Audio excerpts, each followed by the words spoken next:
What's up? My name is Eric Butler. This channel is called Report and Opine. I am back. And from TMZ, 20-year Westside Disconnection, Mack 10 hasn't spoke to Cube or Dub C in ages. So these guys, of course, were hugely popular in the late 90s, early 2000s, Westside Connection.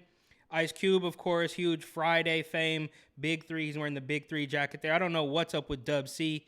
He used to wear the braids in his beard.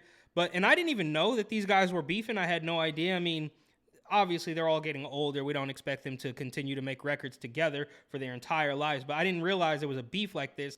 And there is a video that goes with this, but I'm not going to play it because it's Mack 10 just dropping F-bombs every other word.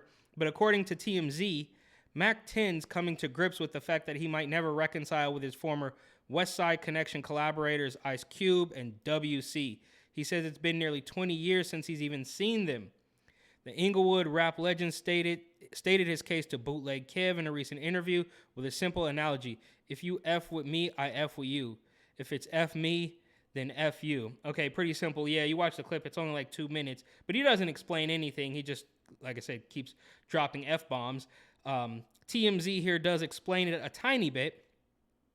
Westside Connection's last album was released in 2003, and shortly after a physical altercation between Mack and Cube's brother-in-law fractured their relationship for good. Mack says he's never held up any peace talks and noted he's equally estranged from Dub C, who chose to side with Cube at the end of the day. So he got into a fight with Ice Cube's brother-in-law, and that was enough for them to not speak to each other for 20 years, which is crazy because these guys did make huge records. I mean, they were all the rage, bro. Like, this was pre-Eminem.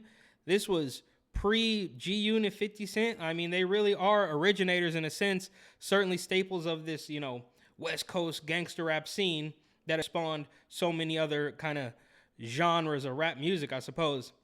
The relationship has soured to the point where Mack didn't even push play on Cube's Mount Westmore supergroup album with Snoop Dogg, Too Short, and E40. Well, I highly doubt anybody did. Who was that for? That was for all the 40-something rap fans? Nobody was listening to that. Mack's new track, King of Chevys, is produced by DJ Battlecat and proves he's still waving the Cali flag in his raps, just not with Cube and Dub C. So who knew? I mean, I did not know. These moving ads are just ridiculous. But I didn't know these guys had a beef, and now that he is promoting an album, it's coming out because nothing better than a little beef press to help you sell some records. And really shout out to all these guys, right? They kind of remind me of like the Locks or something, back in the 90s, early 2000s, and they all were legitimately pretty talented in their own right.